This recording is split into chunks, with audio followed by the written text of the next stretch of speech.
This story is titled, My Parents Skipped My Graduation to Help My Golden Child Sister Move, so I cut them off. Now they're desperate for my help. Hey everyone! Before we jump into today's video, I need your help.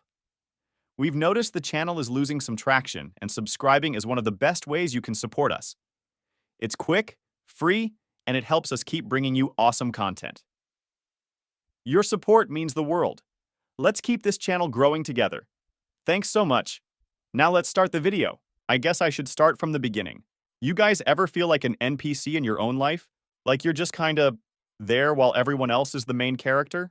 I'm Ryan, 22 male, and that's pretty much how it's always been in my family.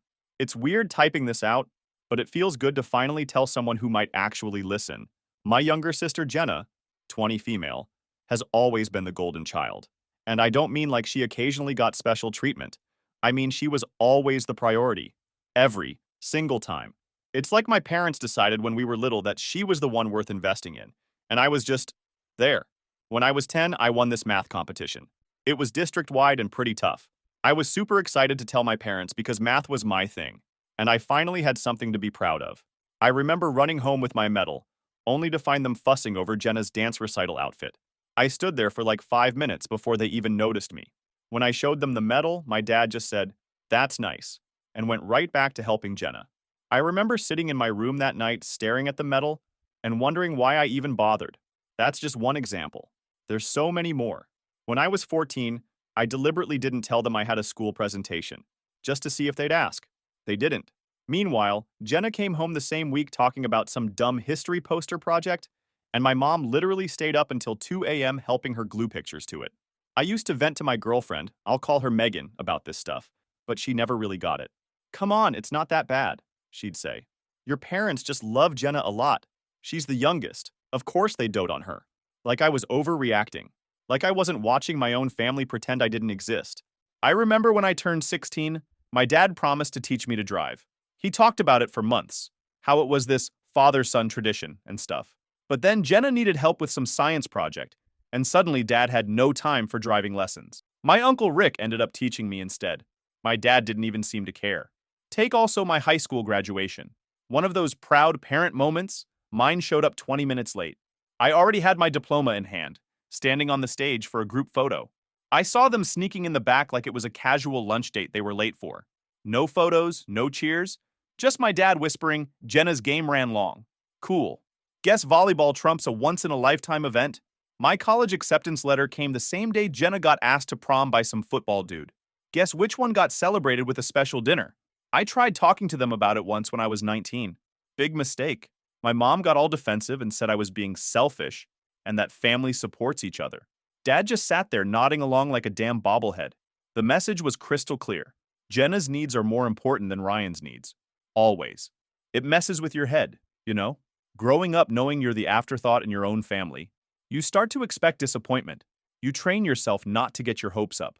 And honestly, when someone actually does show up for you, it feels so weird that you don't even know how to react. Uncle Rick was pretty much the only one who ever saw what was happening. He's my dad's older brother, and he'd pull me aside at family gatherings sometimes and say stuff like, "I see what's happening here, kid, and it's not right." He was the only one who ever validated what I was feeling. Everyone else acted like I was crazy or too sensitive. So anyway, fast forward to college. I busted my ass for 4 years in computer science. Worked part-time, maintained a 3.9 GPA, even made some connections through networking events. I was pretty proud of myself, especially since I'd done it mostly on my own. For some stupid reason, I thought my college graduation would be different. That maybe this big milestone would be the one where they'd actually put me first for once. Like, this was it. Their chance to show me they cared. So about 2 weeks before my graduation, I reminded my parents about the ceremony. I was like, "Hey, so graduation's on the 15th at 10 a.m. if you guys still plan on coming." My mom barely looked up from her phone and said, "We wouldn't miss it, honey." The day before graduation, I sent a message to our family group chat. "Ceremony starts at 10 a.m. tomorrow. Parking gets crazy, so maybe try to arrive by 9:30. No response. But that wasn't unusual with them, so I didn't think much of it. Graduation morning comes around, and I'm getting dressed in my cap and gown. I was nervous, but kinda excited too. Megan was supposed to meet me at my apartment at 8:30 so we could head over together. I checked my phone, half expecting some weak excuse. Megan wasn't technically like my parents, but there had been moments. Times when I'd felt like she was a little too quick to take their side, a little too eager to please my mom. She'd always been the type to smooth things over, to say, "It's not a big deal, babe," whenever I got frustrated with them. I pushed the thought down. No way she'd let me down today. By 9 o'clock, she still hadn't shown up. I called her, and there was all this background noise, people talking and laughing. "Hey, where are you? We need to go." She hesitates. "Oh, um, something came up. I'm at Jenna's new place." At Jenna's new place on my graduation morning. I sit down on my bed, rubbing my temple, already knowing where this is going. "You're kidding, right? Your mom asked me to help her move. I thought you knew." I froze. Something about the way she said it. It wasn't surprise or guilt. It was just annoyance. Like I was being unreasonable for even questioning it. Like she wasn't surprised to be caught, just irritated that I had a problem with it. And that's when it clicked. She had known. Maybe not consciously, maybe not in a way she would admit, but she had always been fine with this dynamic. Always fine with Jenna coming first. Always fine with my parents acting like I was an afterthought. And for the first time, I realized even my girlfriend wasn't really on my side at all. And the way she thought I knew. Yeah, sure. Just like she thought ditching my college graduation for a moving party was a completely normal thing to do. I couldn't even get mad yet. I was still processing how my own girlfriend had been roped into prioritizing my sister over me. Again. "So none of you are coming to my graduation?" I asked. I was weirdly calm. "Your parents said they might try to make it for the end," she said, like that somehow made it better. Try? Like my graduation was a dentist appointment they were squeezing in. "Nah," I said, voice deadpan. "Tell them not to bother. They wouldn't want to miss Jenna's housewarming party." She started saying something, but I hung up and just sat on my bed, still in my cap and gown, feeling like complete shit. 4 years of busting my ass, and the people who were supposed to care about me couldn't even show up. Not even my girlfriend. I was about to take off my gown and skip the whole thing when my phone rang. It was Uncle Rick, my dad's older brother. "Hey, kiddo, I'm outside your building. Ready to go celebrate that diploma?" Uncle Rick had always been the one family member who actually gave a damn about me. He'd made a ton of money from some tech startup he sold years ago, and unlike my parents, he actually seemed to care about what I was doing with my life. "Yeah," I said, grabbing my keys. "I'm ready." So I ended up going to my graduation after all, but only because of Uncle Rick. When we were driving over, he took one look at my face and knew something was up. "Let me guess," he said. "They're not coming." I shook my head. "They're helping Jenna move into her new apartment, having a party. Megan's there too." He cursed. "Those selfish assholes." Then he caught himself. "Sorry, Ryan. You deserve better than that." Walking onto that stage, I scanned the crowd like an idiot, still holding on to some dumb hope that maybe, just maybe, they'd shown up last minute. Nothing. Just rows and rows of people hugging their kids, dads clapping their sons on the back, moms crying happy tears. Meanwhile, I'm standing there with my diploma in hand, the only person cheering for me being my uncle, who technically isn't even obligated to give a crap. That's when it really sank in. They didn't just forget me, they made a choice. And the choice was Jenna. After the ceremony, Uncle Rick took me to this fancy steakhouse he'd reserved, like the kind of place where they don't even put prices on the menu. When I walked in wearing my graduation gown, the staff actually applauded, which was embarrassing but kinda nice too. Uncle Rick went all out and got the fanciest thing on the menu. The waiter didn't even ask for my ID. Guess the cap and gown were proof enough that I was officially an adult. "I'm proud of you, kid," Uncle Rick said, lifting his glass. "Computer science isn't easy and you crushed it. You're going places, whether they see it or not." It's wild how much those words meant. Out of everything that happened that day, hearing my uncle say he was proud hit the hardest. For once, someone actually saw what I'd accomplished. My uncle has always been straight with me. When I was younger, he'd pull me aside at family gatherings and say stuff like, "I see what's happening here, and it's not right." He never sugarcoated things or made excuses for my parents like everyone else did. Halfway through lunch, my phone starts buzzing like crazy. At first, I think maybe it's an apology, that they realized how badly they screwed up. But all I found is, "Megan, where are you? Are you coming to Jenna's party after?" "Mom, sorry we couldn't make it, sweetie, but Jenna's apartment is so nice. You'll love it." "Dad, let's do dinner next weekend to celebrate you." Dinner, and for the next weekend. Because, wouldn't want to interrupt Jenna's big day with something as minor as my college graduation. I put my phone face down on the table. Uncle Rick sees my expression. "Let me guess," he says, cutting into his steak. "They're at a party?" I nodded. He chews for a second, then shakes his head. Fuh. Eat your steak. After we finished eating, Uncle Rick handed me an envelope. Inside was a check for $50,000 and a business card for some guy named Mark at a tech company in Seattle. Consider it a graduation gift, he said. Mark's looking for fresh talent. He'll give you an interview if you want it. I stared at the check. That was more money than I'd ever seen in my life. Uncle, I can't. You can, and you will, he said firmly. Look, I never had kids of my own. Let me do this for you. Take the money, take the opportunity, and get the hell away from people who don't appreciate you. I hugged him, trying not to get emotional in the middle of a fancy restaurant. Thank you. On the way back to my apartment, I made my decision. I was never going to my family's house again. I took a photo of me and Uncle Rick at the restaurant and posted it on Instagram with the caption, "Huge thanks to the only person who showed up for my graduation. At least now I know who actually cares about me." Then I turned off my phone. I didn't want to deal with any of their responses or excuses. When we got back to my place, Uncle Rick and I talked more about the job in Seattle. It sounded perfect. Junior developer position at a growing company, good salary, chance to move across the country. What about my lease? My stuff? I asked. Uncle Rick waved his hand.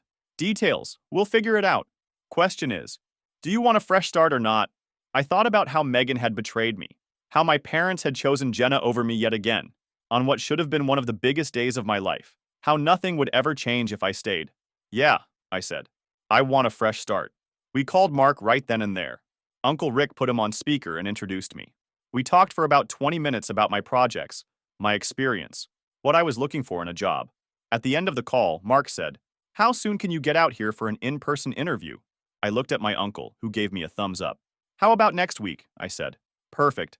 Rick, send me his resume and I'll have HR set everything up." After we hung up, I felt this weird mix of excitement and nervousness. I was really doing this. Starting over completely. "You're doing the right thing," Uncle Rick said, like he could read my mind. "Sometimes you have to look out for yourself because no one else will." The interview with Mark went way better than I expected. I flew out to Seattle. Uncle Rick paid for the ticket, wouldn't let me argue about it, and the company put me up in this nice hotel downtown. The office was super cool, one of those modern tech spaces with free snacks and standing desks and all that stuff. Mark and I clicked right away. We ended up talking for almost 2 hours, way longer than scheduled. At the end, he was like, "So, when can you start?" Just like that. Junior developer position, 6-figure salary, which blew my mind, plus relocation assistance. I accepted on the spot. The crazy part? I didn't tell anyone about it. Not my parents, not Jenna, and definitely not Megan. I just quietly started packing up my apartment, donated most of my furniture to Goodwill, and loaded what was left into my car. I kept my phone off most of that week. The day before I left, I finally turned it back on to tie up loose ends. Holy shit. 47 missed calls, 93 text messages, voicemails from my parents demanding to know where I was, why I wasn't answering, how I could be so childish about missing one graduation ceremony. Megan's messages were the worst. She went from, "Please talk to me. I know I messed up. Your parents said it would just be an hour, but then everyone started drinking and I couldn't leave," to, "Seriously, Ryan? You're ghosting me over this?" I said I was sorry. "I'm coming over tomorrow. We need to talk about this in person." "Your neighbor said you're moving? Where are you going? Call me." I didn't respond to any of it. Instead, I sent a quick email to my landlord explaining I was breaking my lease and that they could keep the security deposit. Then, I got in my car at 5 a.m. and started the drive to Seattle. It took me 3 days, staying in cheap motels along the way. The whole drive, I kept waiting to feel guilty or sad or something. But honestly, I felt free. Like I was finally escaping this life where I was always second best, always an afterthought. The first month in Seattle was a blur. The company set me up with a temporary apartment while I looked for a place. I found this small but nice apartment downtown, walking distance to work. I threw myself into the job, working long hours, trying to learn everything I could. My boss seemed impressed with how quickly I picked things up. I still talked to Uncle Rick regularly, but as far as everyone else knew, I'd vanished. I changed my number, deleted most of my social media, and created new accounts under slightly different variations of my name. I didn't want to be found. Megan kept trying to reach me through every platform possible. Emails, LinkedIn messages, even reaching out to my college friends. I blocked her on everything. My parents tried calling daily for the first few weeks. I listened to some of their voicemails out of curiosity. "This behavior is unacceptable, Ryan. my mom said in one. We've always supported you, and this is how you repay us? By disappearing and ignoring us? You're breaking your father's heart. And my favorite, your sister misses you. She doesn't understand why you're punishing her for something that wasn't her fault. Please call us back. I deleted them all. The funny thing is, I didn't feel bad about any of it. Not even a little. For the first time in my life, I wasn't constantly waiting for approval or validation that never came. I was just living, focusing on my career, making new friends at work. I even started going to this rock climbing gym nearby. 6 months went by. No contact. I got promoted. Started making actual friends. People who knew nothing about my past or my family drama. Just normal relationships, not tainted by all that baggage. Life was good. Really good. But then came the email from my dad. We need to talk. It's about your inheritance. I actually laughed out loud when I read it. Inheritance? What inheritance? My parents were comfortable, but they weren't rich by any means. Dad had his accounting firm and mom was a part-time real estate agent. They had a nice house in the suburbs and took a vacation once a year. That was it. Even if they had been wealthy, did they seriously think money would make me come crawling back after everything? I replied with 2 words. Not interested. That opened the floodgates. My phone started blowing up again, emails pouring in. My mom texting about how I was throwing away my future and how they'd always planned to help me financially. Like that was supposed to matter to me now? My dad sent this long-ass email about family responsibility and how I was being childish and ungrateful. It was all so fake. They'd had months to apologize, to acknowledge how they'd hurt me. But instead, they were trying to dangle money in front of me like I was some kind of pet who would perform tricks for treats. After a week of this, I finally answered one of Dad's calls. I was sitting at my desk at work on my lunch break when his number popped up for like the 20th time. What? I said flatly. Ryan, thank God. He sounded relieved. We've been so worried. Where are you? Are you okay? I'm fine. What do you want? He cleared his throat. Son, we need to discuss your future. Your mother and I have been thinking about our will, and let me stop you right there. I cut in. I don't want your money. I don't need your money. I'm doing fine on my own. But Ryan, his voice turned stern like he was talking to a child. You're not thinking clearly. This inheritance could set you up for life. Don't throw away your future just because you're angry about one missed event. I couldn't help it. I started laughing. What's so funny? He demanded. You still don't get it, do you? It was never about one missed event. It's about a lifetime of being treated like I don't matter. And now you think you can buy your way back into my life? With money I don't even need? What do you mean you don't need it? He sounded confused. I mean, I have a great job. I make more than enough money. I'm doing well, no thanks to you or Mom. There was silence on the other end. Then, so that's it? You're just cutting us out of your life forever? You cut yourselves out, I said quietly. I'm just making it official. I hung up. Then I blocked their numbers. All of them. Even Megan, though she'd mostly given up by then. That night, I called Uncle Rick and told him what happened. They tried to threaten me with my inheritance, I said, still laughing about the whole thing. He chuckled. Classic move. Your father tried that on me once too, you know. When I told him his business model was outdated? Wait, seriously? Oh yeah. Your grandparents weren't rich, but they had this summer cabin that everyone wanted. Your dad held it over all our heads like some prize to be won. That's why I made my own money, so I'd never have to dance to someone else's tune. I never thought about it like that before. How money was just another way my parents tried to control people. Another form of manipulation. You know what the best revenge is, right? Uncle Rick said. What's that? Success. Living well. Building a life so good they can't help but see what they're missing out on. I liked the sound of that. After I got off the phone, I checked LinkedIn out of curiosity. My dad had viewed my profile multiple times. I could tell he was keeping tabs on me, seeing my job updates, probably trying to figure out where I was living. The thought of him obsessing over my whereabouts while I was happily moving on with my life felt pretty damn good, actually.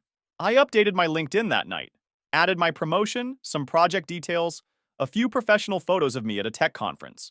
Let him see exactly what he was missing out on. My roommate Dave could tell something was up. You good? He asked when he saw me smirking at my laptop. Yeah, I said. Just dealing with some family drama. The golden child sister and the shitty parents? He asked. I'd told him bits and pieces over beers one night. Yep, they're trying to bribe me back into their lives with some mysterious inheritance. Dave laughed. Dude, that's pathetic. I know, right? The funny part is, I make more money now than they ever will. And before I knew it, 2 years had passed. I went from junior developer to team lead in record time. My boss kept giving me more responsibility because I worked my ass off. I led this huge product launch that actually got some attention in the tech world. I got featured in a couple articles about rising stars in software development. Nothing major, but my face and name were out there. I bought a nice condo overlooking Puget Sound with floor-to-ceiling windows and an actual view. Started making real money, the kind where you don't have to check your bank account before going out to dinner. Dating scene in Seattle was pretty good too. Nothing super serious, but I was meeting interesting people and enjoying myself. Made friends who were into hiking and camping, so we'd take weekend trips to explore Washington State. For the first time ever, I had a life that felt completely mine, not defined by being the forgotten child or anything related to my family. Uncle Rick visited often. He'd crash at my place and we'd hit up the nice restaurants in town. He told me several times how proud he was of what I was building for myself. He was more of a father figure to me than my actual dad ever was. I rarely thought about my family anymore. Occasionally, I'd see something that reminded me of them, but it didn't really hurt anymore. It was more like remembering a bad TV show I'd watched years ago rather than something that had actually happened to me.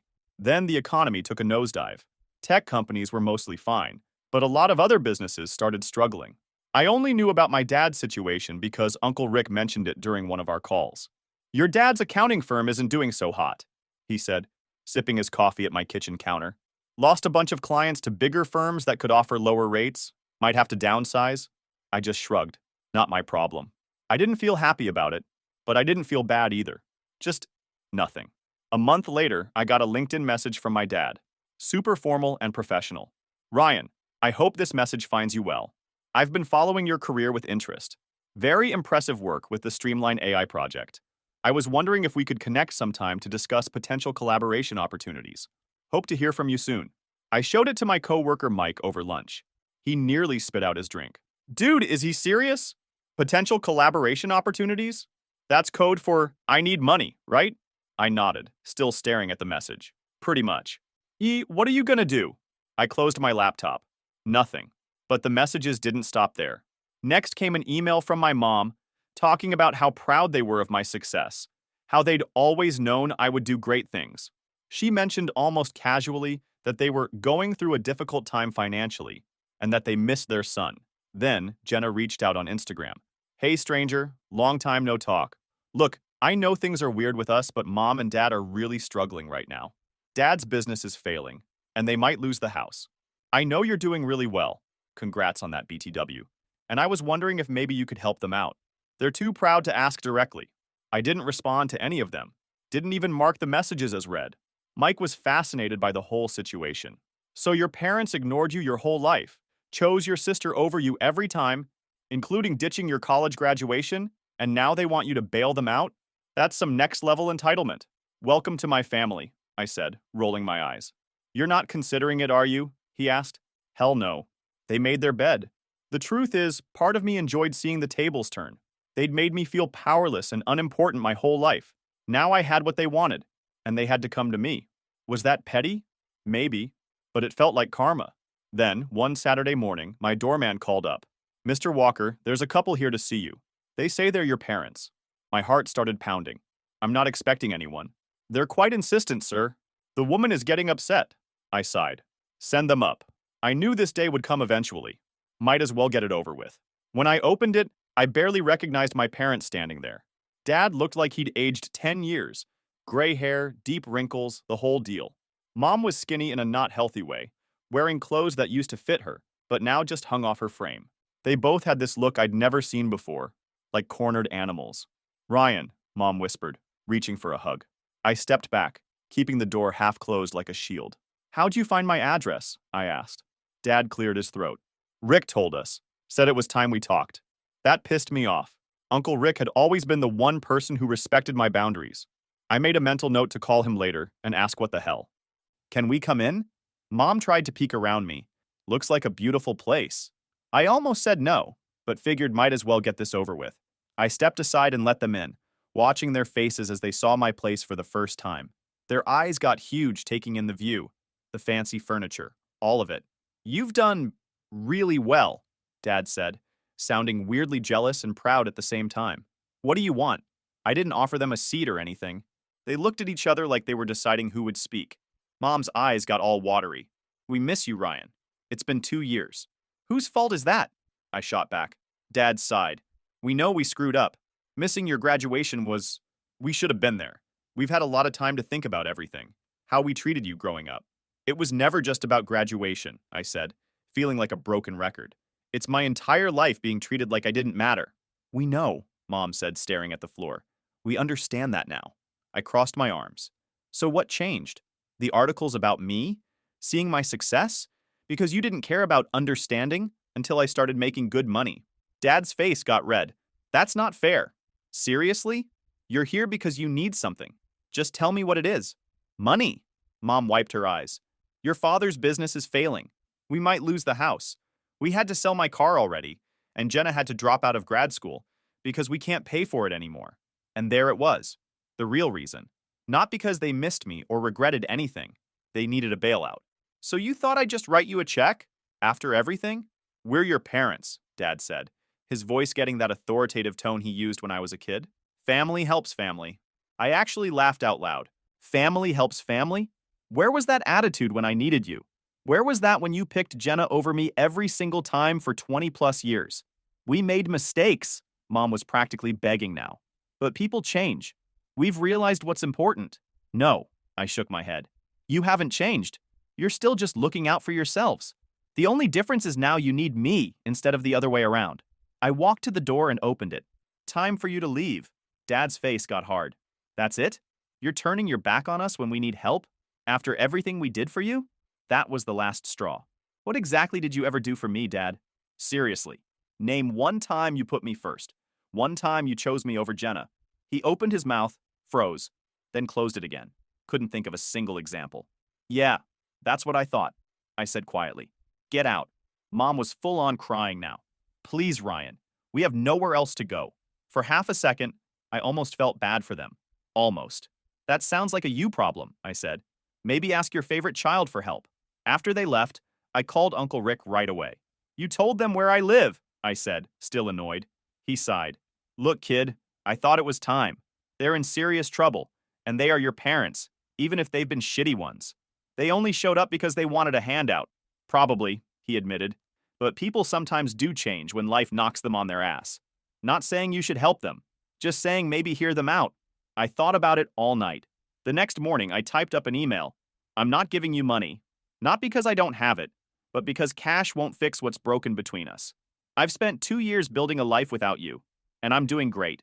I don't hate you anymore, but I don't need you either. Figure your own shit out. Don't contact me again. Hit send, closed my laptop, and felt this huge weight lift off me. Done. Finally done with all of it. I went on a date that night with this cool girl from my climbing gym. Smart, funny, no drama. For once I was excited about my future, one I built myself without their bullshit holding me back. So that's it. My whole story. You guys think I'm an asshole for not helping them? Or did I do the right thing walking away? Not looking for validation or whatever, just curious what others would do. Edit. Wow, this blew up. Thanks for all the comments and support. For those asking about Megan, she ended up dating one of my college friends a few months later. Heard she still mentions me sometimes, wondering where I disappeared to. As for my family, Uncle Rick says they had to sell the house and move to a smaller place. Dad's working for his former competitor now. Jenna moved back in with them. Karma's a bitch, I guess.